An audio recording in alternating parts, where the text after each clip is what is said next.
সাত সকালে ভয়ঙ্কর কাণ্ড দৌলতাবাদে। বাঁশবাগানে উদ্ধার মহিলার মৃতদেহ। ঘটনাস্থলে পুলিশ পৌঁছে দেহ উদ্ধার করে ময়না তদন্তের জন্য পাঠায়।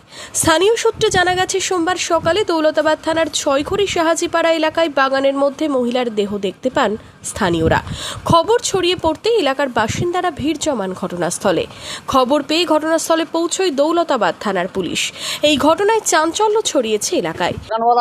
বাগান দেখতে এসে দেখেছে টাঙানো, ও যে বলছে চায়ের দোকানে যে এরকম একটা মেয়েকে মারে ফেলাচ্ছে, হ্যাঁ, যে বাসে টাঙিয়ে দিয়েছে, তো কোথায় না তো অমুক জায়গা এসে দেখছি তো ওই ব্যাপার টাঙানো আছে।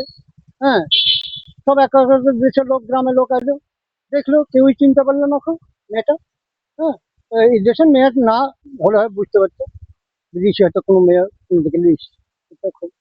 হ্যাঁ, কি অবস্থায় দেখলেন? টাঙানো ছিল, উপর মুখ করে টাঙানো ছিল, মাটিতে বসেছিল, হাত পা ধরেন ওকে মারিয়া টানিয়ে ছেঁচে যেত ওখানে। পুলিশ দেহ উদ্ধার করে ময়না তদন্তের জন্য মুর্শিদাবাদ মেডিকেল কলেজ হাসপাতালে পাঠায়। কিভাবে মহিলার মৃত্যু হলো তার তদন্তে নেমেছে পুলিশ। মনমোহিনী হেলথ কেয়ার, স্বাস্থ্য সেবায় অটুট শ্রেষ্ঠত্বের শিরোপা। জেলায় প্রথম robotic knee replacement, cardiology with cath lab, neurosurgery, specialised trauma unit থেকে স্মাইল ট্রেন, একগুচ্ছ পরিষেবায় নিয়োজিত।